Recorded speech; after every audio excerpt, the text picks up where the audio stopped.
Mainstreaming Gender and Climate Change in Africa. It is my great pleasure to welcome you to the conversation on gender and climate change in Africa. Today's conversation is the second in the series. Today's topic is mainstreaming climate change for persons with disabilities to promote sustainable agriculture. Just before I invite our presenter, I wish to remind you to please mute your microphones at all times. Our hashtag is Gender and Climate in Africa. And now, ladies and gentlemen, I take this opportunity to introduce Nancy Marangu, who will be leading the conversation. Nancy Marangu is a communications and public policy analyst whose passion is to advocate for climate mainstreaming for persons with disabilities. She envisions a facilitative infrastructure that supports persons with disabilities to be climate adaptive. Nancy serves at Chemi Foundation as executive director. As a storyteller, she writes stories for the local dailies and the management magazine on thematic areas anchored on environment, technology, and inclusion. Additionally, she serves as a board member at Ukarimu Ministries Trust and a mentor at the MasterCard Foundation Scholars Platform. Nancy thrives by listening and learning from others. Ladies and gentlemen, let's welcome Nancy to start off the session. Welcome.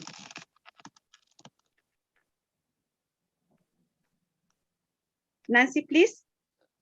Good afternoon, everyone.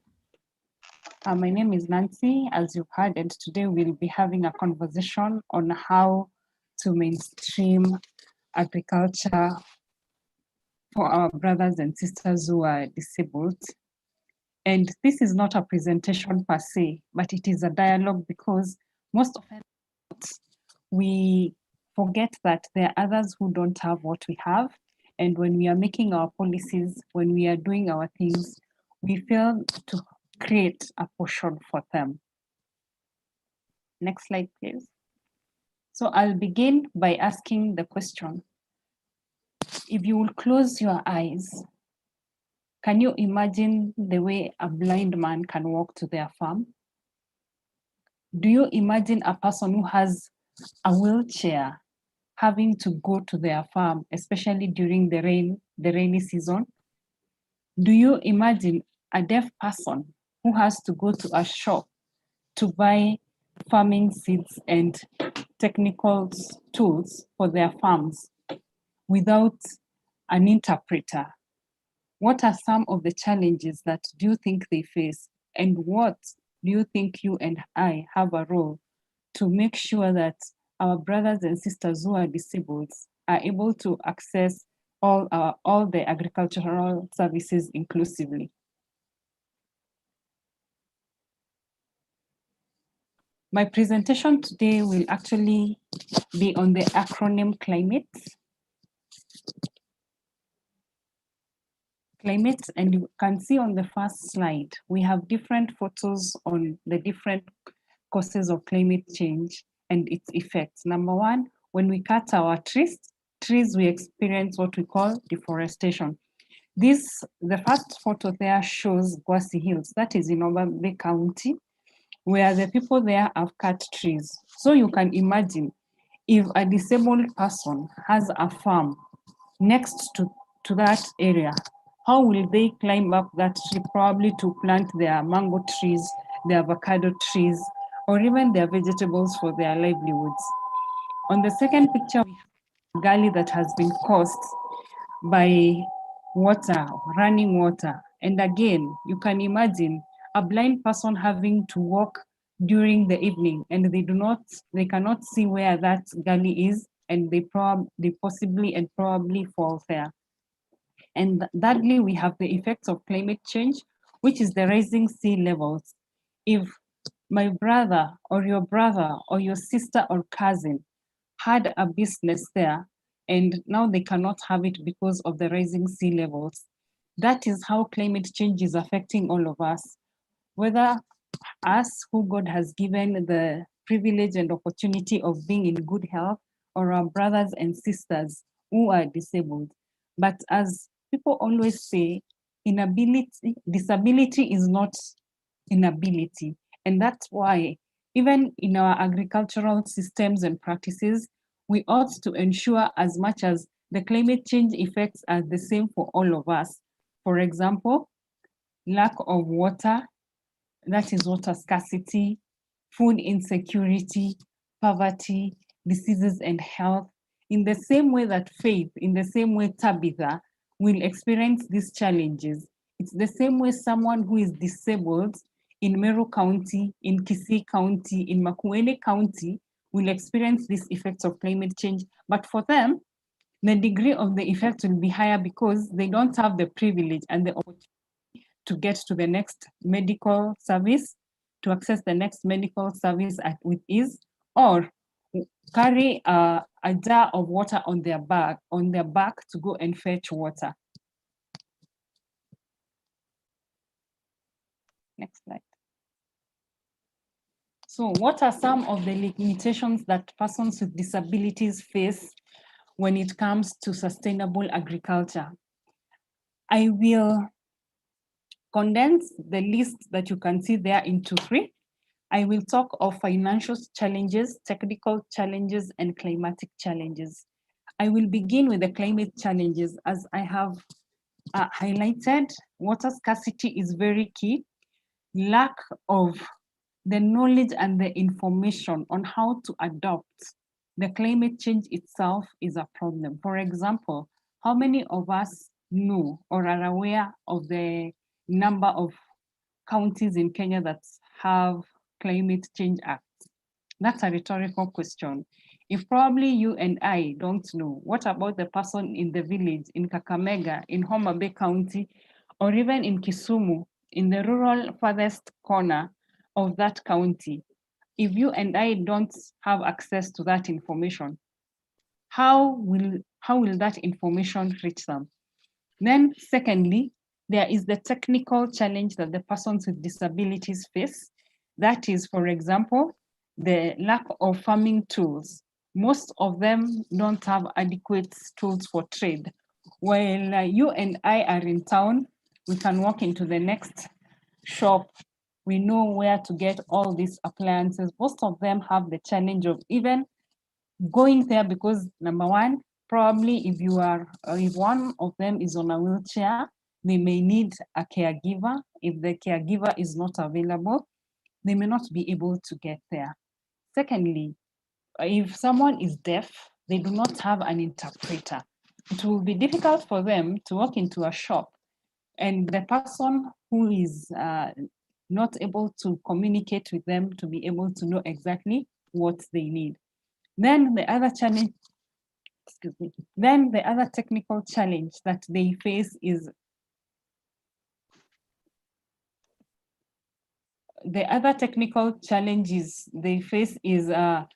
poor seed quality.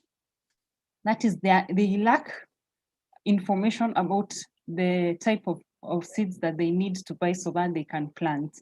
The other technical challenge is the soil and also the fertilizers that they use for their crops. And lastly is the financial limitation. That is the access of funds and how they can invest. What I can say for a fact, I had a discussion with someone who deals with yesterday, and they were telling me as at today, there lacks an existing model on how, number one, persons with disabilities within the agriculture setup can access loans and services with ease. And secondly, there is no streamlined way or again, a system and a model in which their products can be dependently imported or exported straight from their farms. So what is our intention? We at Chemichemi Foundation, we endeavor to communicate, whereby we equip the communities to be self-reliant and independent, because we believe knowledge is power. We build capacity, we train them, and we just don't train by ourselves communicating. We rely on the policy maker, we rely on the Ministry of Agriculture. It's the mother of anyone who is doing agriculture in this country. So we have to work under them to understand the policies that they have, so that we are informed when we are going down to the village, to the farmer, to the women groups, to the different other groups, what policy exists, number one, in agriculture, number two, in climate change. We merge them together, and through partnership with other experts, we are able to equip the communities. Secondly, we advocate for collaboration. One strategy that we are endeavoring to implement is whereby whoever we support has to either plant trees to increase the forest cover or plant a fruit tree. So it's either or, because again, we are alive to the government directive of the 10% increase of the forest cover. We have to support the existing government initiatives, and secondly, the independent county development plans, so that we are able to have an impact that is sustainable and that is also replicable. Thirdly, which is our commitment, we are very intentional about climate change. We are alive to the fact that when it comes to issues of climate and persons with disabilities, there is a huge knowledge gap. Number one, in terms of research and design. Number two, in terms of information sharing and asymmetry. And in regards to that, we are in communication with the Ministry of Agricultural Personnel, whereby from a policy perspective, we will work together on how to see how some of the policies that are made at the national level can be broken down and taken down to the villages for everyone to be a benefactor. And lastly, that is consistency. This is our responsibility, all of us. It is not about Faith, it is not about Tabitha, it is not about Mary. It is about everyone coming on board to support persons with disabilities, because they are less disadvantaged than we are. When we have opportunities for scholarships for farmers, how many of us are willing to share these opportunities with them? Number two, who is willing to show them how to make these applications? Therefore, we need all of us to champion this cause consistently. We say we are supporting persons with disability to be adaptive to sustainable agriculture, to learn more about vertical agriculture, to be able to produce more, not just for themselves, but also to be able to contribute to the national bread basket of the Republic. That can only happen if all of us are consistent. As a policy maker, as a policy maker, as a farm producer, as a technical producer, all of us need to be there to support the persons with disabilities. Then, what do? We provide also technical support. If you look at our logo, the eye there is a tree whereby we provide fruit seedlings, we provide vegetables seedlings to the farmers. Then we are alive that it is important that persons with disabilities have enough water. That is why the blue there is a water drop. And that we are working in partnership with other organizations to ensure that the farmers in the rural areas have access to water that will go a long way in producing their crops well. Next, please. So when it comes to technology, there are so many emerging technologies that persons with disabilities can be empowered to use. And I will start from the big data. This is where you use different facets of information, both from the rural households and even in the urban households, just to compare what is existing and what is the gap. For example, what was the crop yield in 2018 and what is the crop yield in the year 2021? What have been the trends of the big data analytics is able to give all that information, both comparing sustainable farming and climate change. How has climate change affected sustainable farming for persons with disabilities? Then secondly, there's artificial intelligence.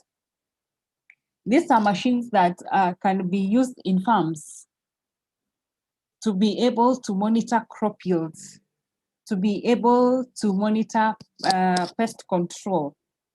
And yes, you and I can use these techniques, but what about the persons with disabilities? Then lastly is drone thinking. This is where you use the drone, number one, for pest control and even for the general farming of the land. Yes, these technologies are open to us. However, the developers of these technologies have to have the thinking that there is, yes, the farmer with a disability, the farmer who is blind, the farmer who is deaf, the farmer who is on a wheelchair. How can they use a drone to be able to see an aerial perspective of their farms? And lastly, the E,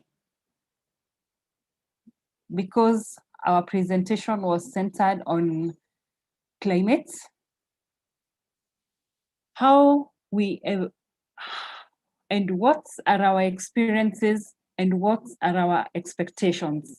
Our experiences, we've had conversations with women groups in Meru, that is the Chiro Self Help Group, it's a persons of disability. They plant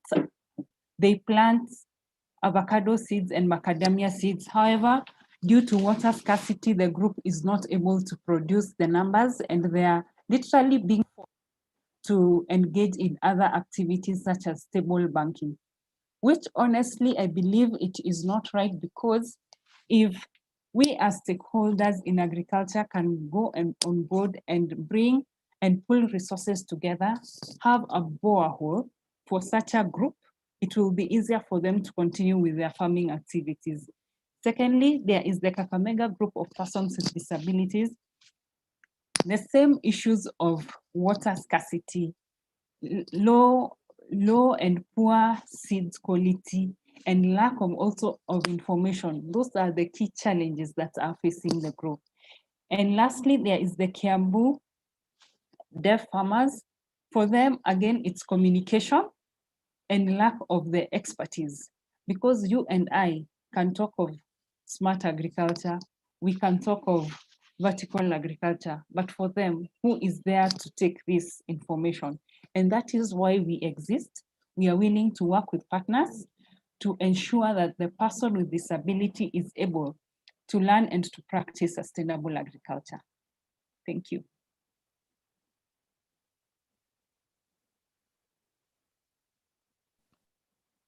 Thank you very much, Nancy, for that amazing presentation. And it's been an eye-opener on what Temi is doing to support people with disabilities. And I believe that most of us have had an experience or have come across people with disability that have faced issues here and there. So at this juncture, I wish to invite the participants to speak about their experiences, to have a conversation on any experience that they've come across when dealing with people with disability or when working with communities. You're most welcome to engage in the conversation by sharing your experiences.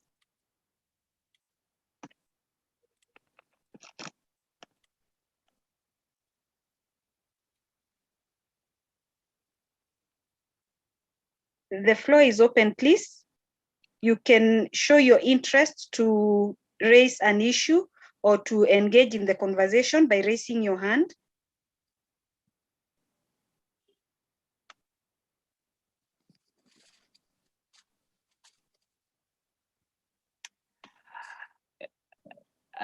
Faith, kindly, can I say something? Yes, please.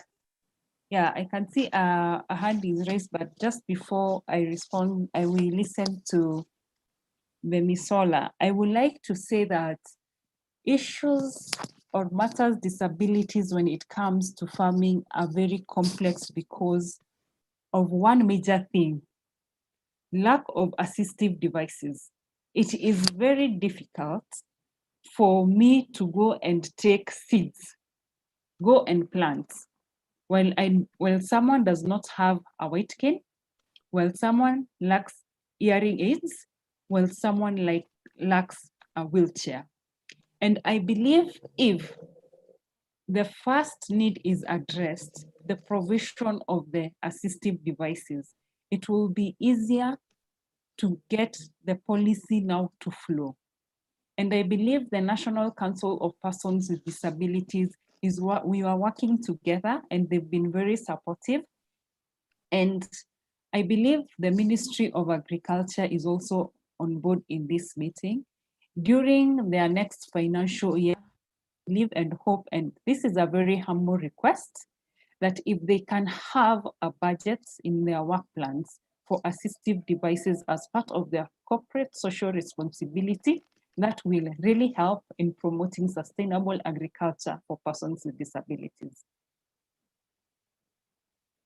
All right, thank you very much, Nancy. It is true, we need policies that are friendly to people living with disabilities and that guide on what exactly needs to be done to ensure that they also participate in actions that are touching on climate change and also sustainable agriculture.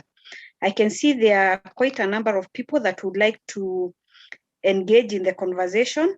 So I'll start with the GB Emisola. You're most welcome to make your contribution. Yeah, thank you very much. My name is Gbemisola Akosa. I'm speaking from Nigeria. Though I don't have much experience in the area of agriculture and people with disability, but I'm just wondering whether the speaker can share an experience around water issues for agriculture. How has it been easy or otherwise for people with disability? Because experience and a few things that I've seen when it comes to the issue of water and sanitation around toilets and things like that for people with disabilities, very chilling for me when they speak and things like that. So these are some issues that I really want to see how does it play out within the agricultural sector. How do they work on the farm and get enough water for their plants, and then the kind of work they do on the farm? Thank you.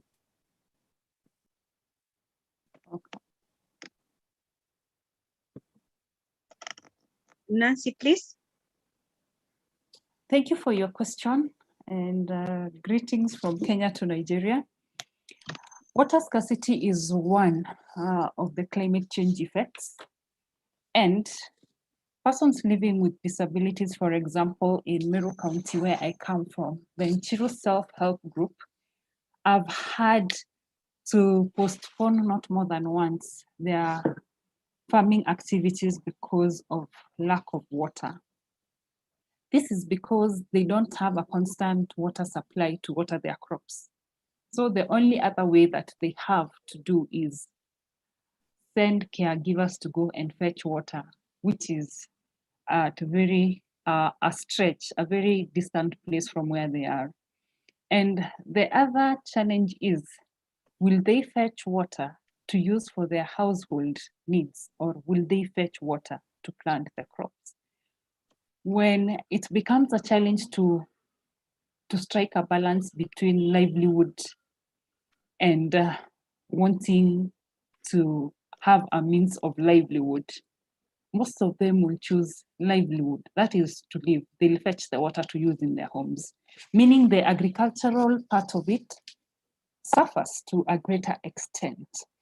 And that's the reason why I believe that policy makers and even county governments and any other institution that deals with water projects need to come on board and support these groups, either through the installation of tanks or drilling of boreholes, so that within the shortest accessible distance, they are able to get that water. On issues of sanitation, again, water and sanitation goes hand in hand, and it's also a challenge. And that is why you'll find that persons with disabilities are more susceptible to diseases than other people because hygienic-wise, they are exposed to probably dirty water. We are not sure whether they boil the water. And after that, will they access the next medical service? So those two go hand in hand. Have I answered your question? Yes. Thank you. So it's a challenge and it needs a lot of stakeholder support, partnership, and we welcome partnership because that is one of the other areas that we are really keen on, because I will not give you vegetable seeds to plant and you will not have water to ensure that they grow and thrive. Okay, thank you very much for that conversation. So next, I welcome Priscilla Akchapa. Please welcome Priscilla. Hi. Hi, Priscilla. Good afternoon. Greetings from Nigeria to Kenya as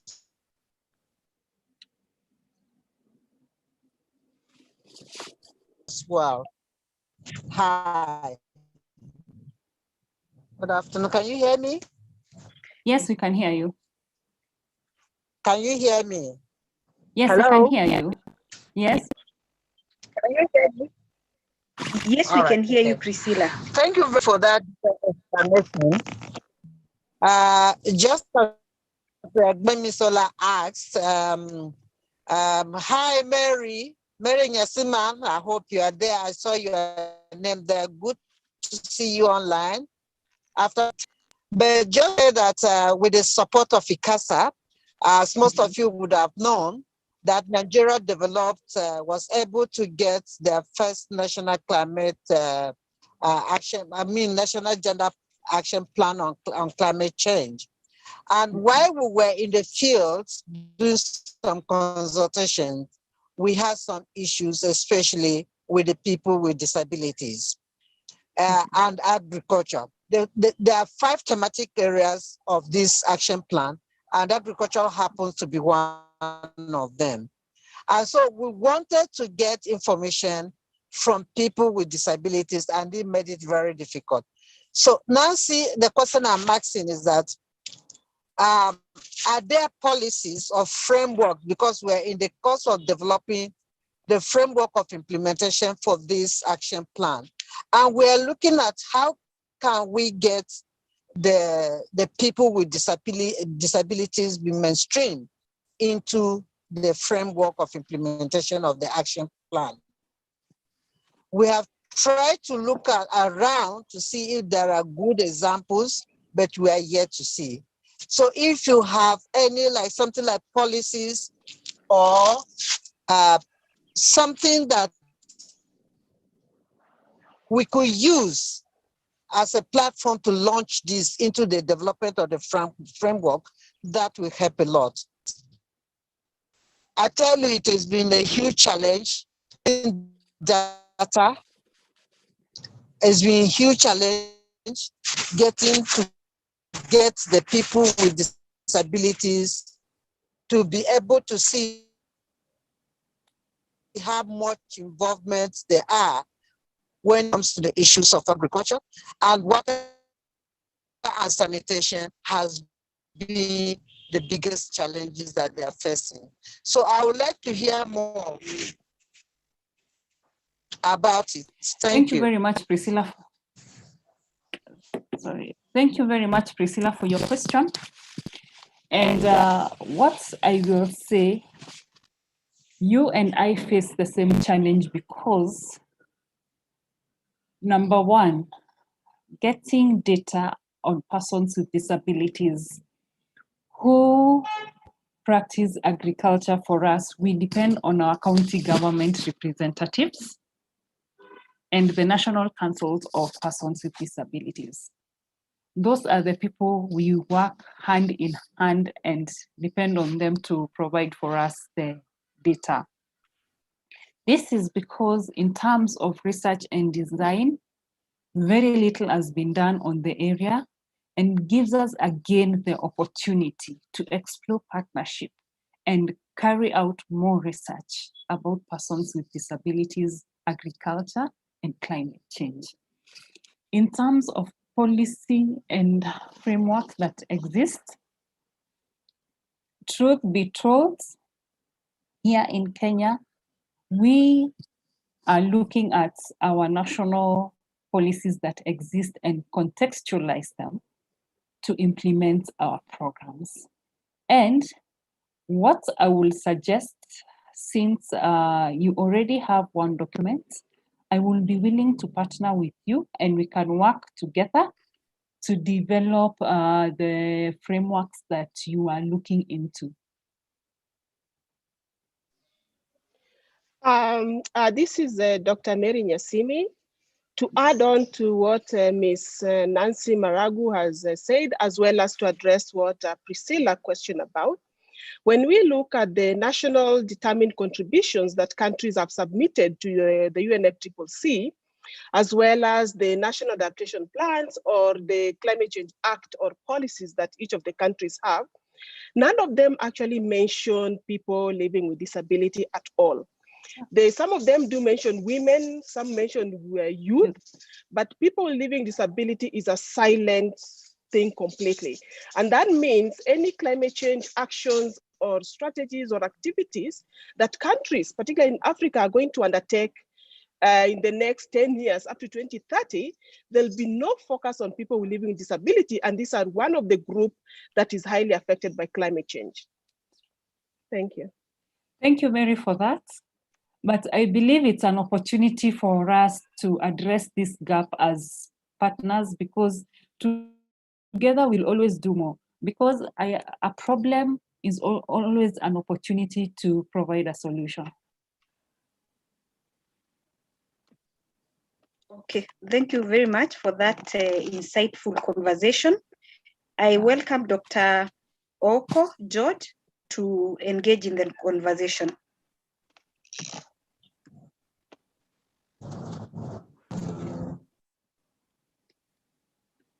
Dr. George Oko, please.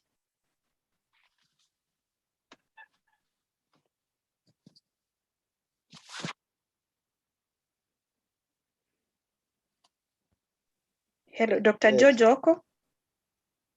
Yes, hello to everyone. Good afternoon. Hello to everyone. Hello, are you getting me? Hi. Hello, we can hear you. Yes, we can hear you.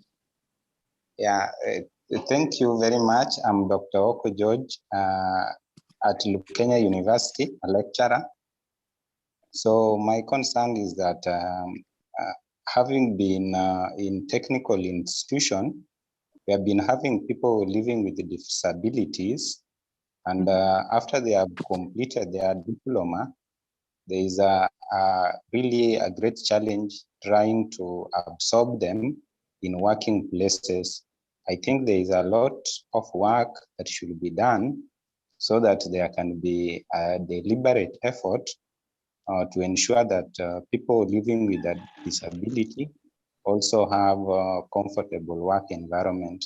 Apart from that, when we talk about climate and smart agriculture, how can we develop a curriculum to fit people living with a disability so that they can undertake their courses maybe in university level and also in college level? Because this is a missing link that have not been looked at, and it is high time to look at this issue so that all of us are not left behind, especially people living with a disability, bearing in mind that in Kenya, there is a constitutional provision that allow people living with a disability certain percentage in jobs, but we find out that when you advertise for positions, few, if any, apply for this job due to lack of qualification. And it is high time that we come up with a program to address this. That is a curriculum review. Thank you very much.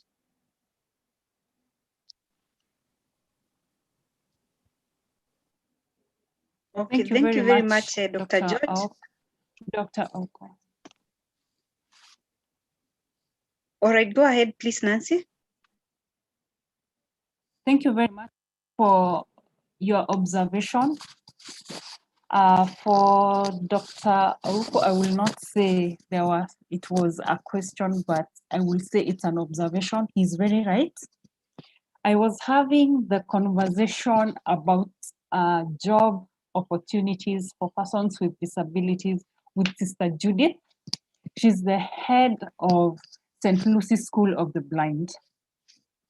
And the conversation was, why do the blind, for example, from her school, have to leave Form 4, go and become cobblers, go and become small-scale farmers, and not end up on a policy table? And Dr. George has put it very right. Number one, there is lack of mentorship. Number two, there is lack of opportunity sharing. And number three, there is lack of commitment by someone who is knowledgeable to put in their time and guide these young students who are disabled on how to make good applications. And that's why the development of a curriculum will come in handy, because it will not just be from the university level. It will be, let's take it from even lower, from the primary level, whereby this child with a disability grow knowing that, yes, I am different, but I am capable. I can become a doctor, I can become a lawyer, I can sit at the United Nations General Assembly to advocate for the rights of the persons who are disabled on matters climate, on matters agriculture. It just takes commitment, as I said, one of our forces, and consistency. If all of us committed to a cause, and if all of us were consistent on supporting these groups, much more of impact will be felt by them.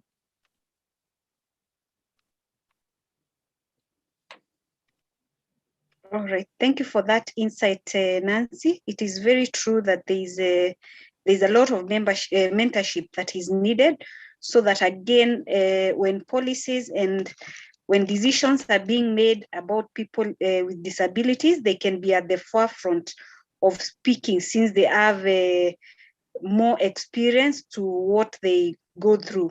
So finally, I will ask Mushana to please take the floor and put across your conversation. Thank you.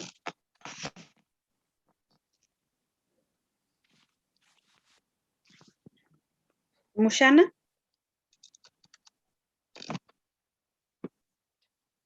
Hello.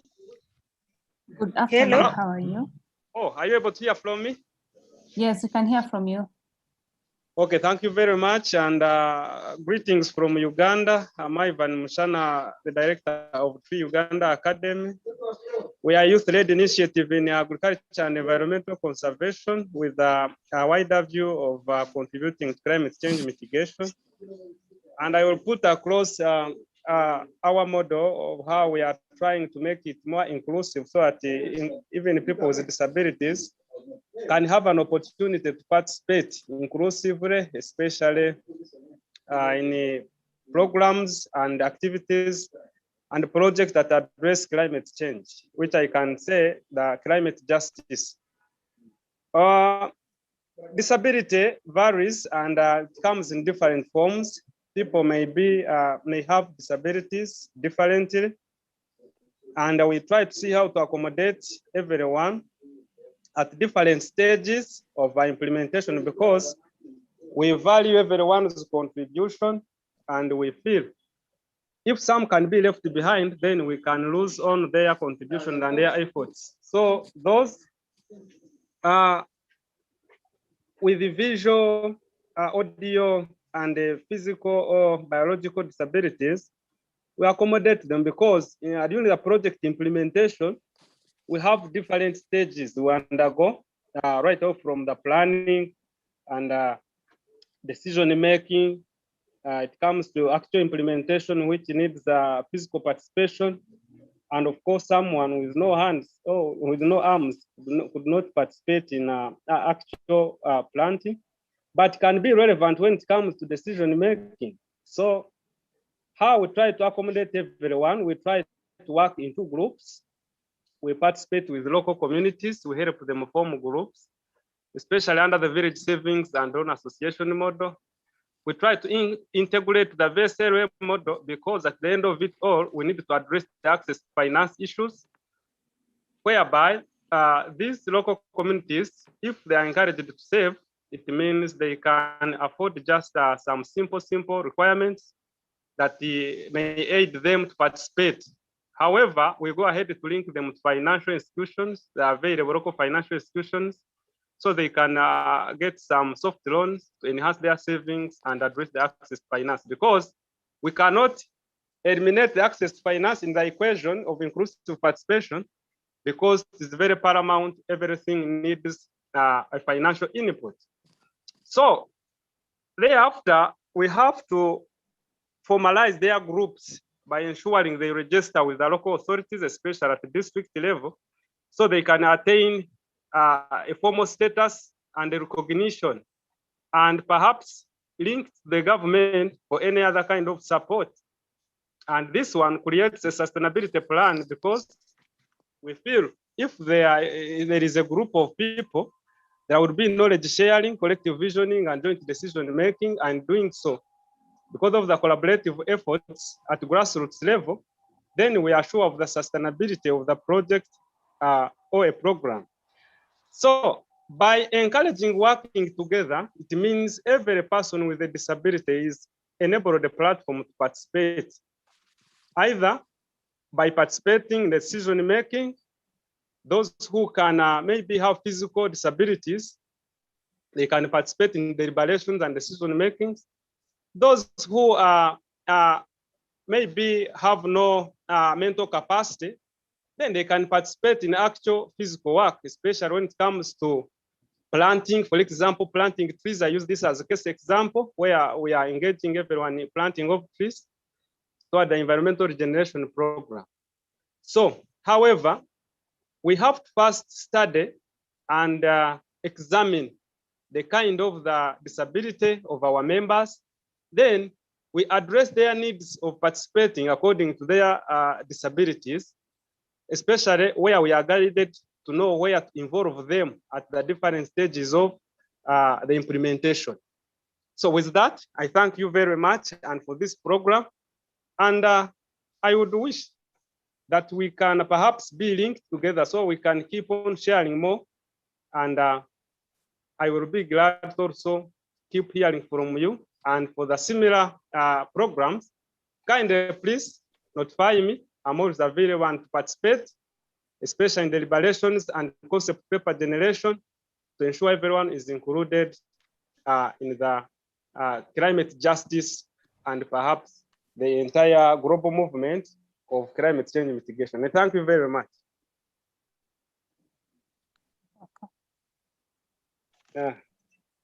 I hope I have shared the model via this chat.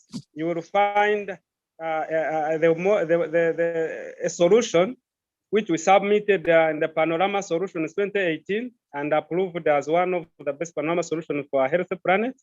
So you'll find there more information and how we try to be inclusive and involve everyone. Thank you. Okay, thank you very much for sharing your experience from Uganda. It's quite interesting how you work to ensure that everyone is involved at all levels and also tapping into their strength. That is something that for us who are working with people with disability can borrow from. And I wish to assure you that this is not the end of the conversation. We will have many more to ensure that we keep talking.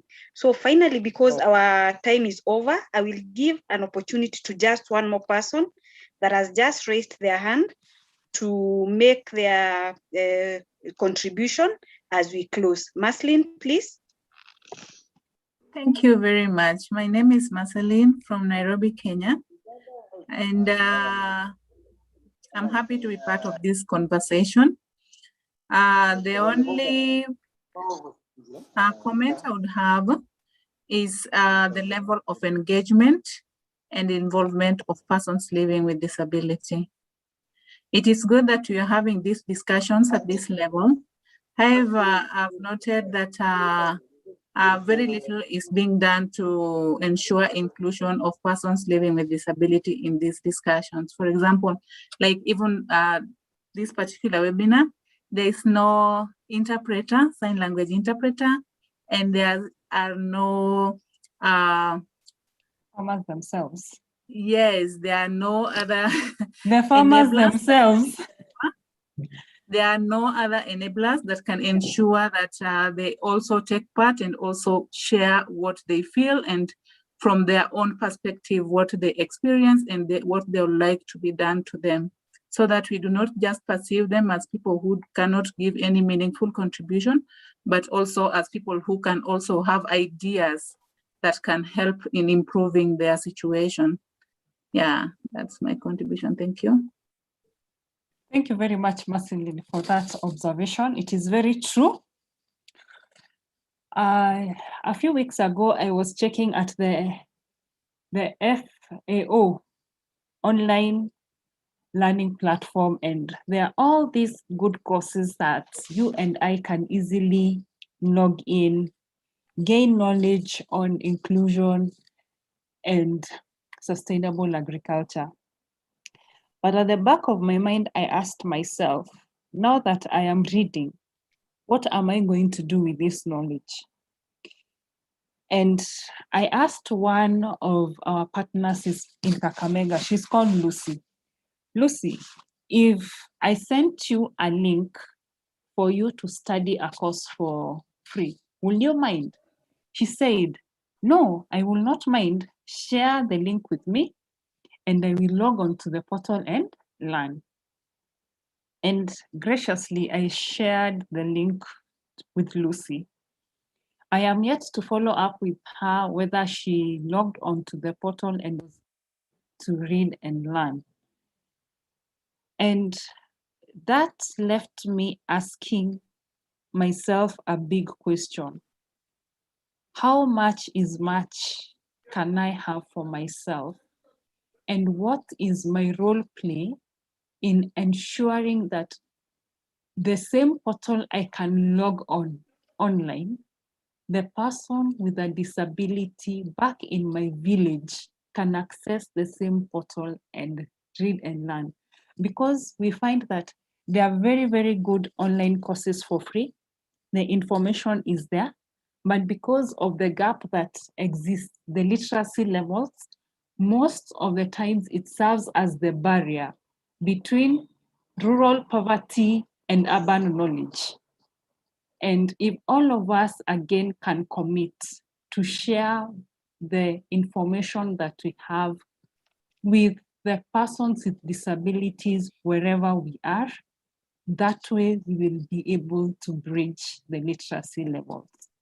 Thank you very much, Marceline, for that.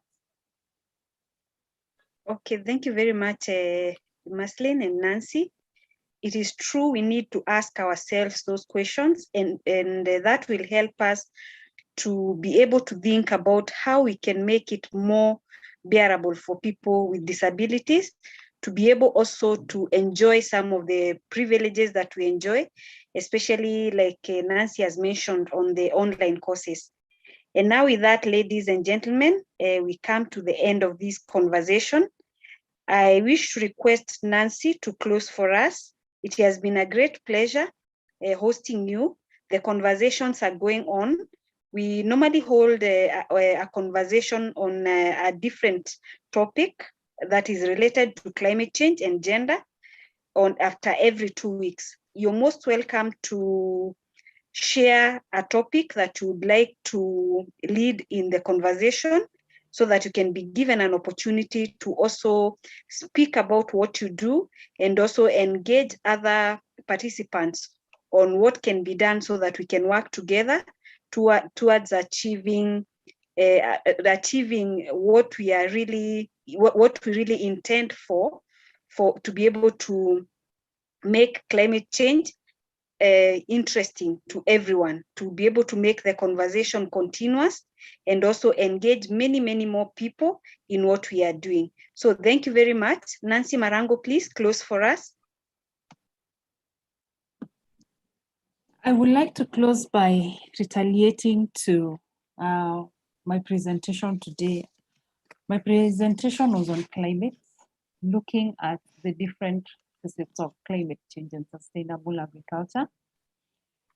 And my call to action for all of us is communication, collaboration, commitment, and consistency. All of us, we can make it possible. We can make inclusion work for our brothers and sisters who are disabled. One of the things that we are doing, we are in partnership with Drone Think Go. We are trying to see how persons with disabilities can benefit from the drone technology. I am not an expert in technology, but Chris, who is the drone technologist, we have to agree that we can collaborate, and through our commitment, it's the only way the technology will be inclusive.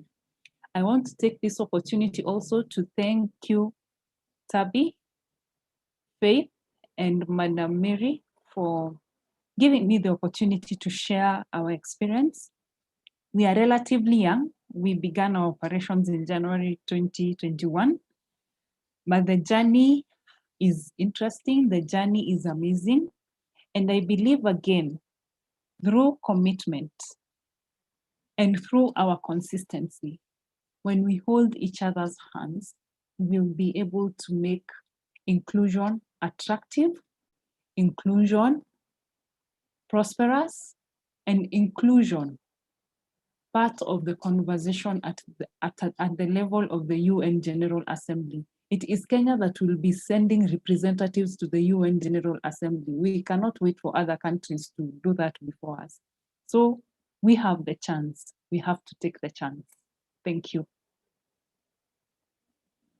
All right, thank you very much, and have a good evening. Good evening to you. Okay.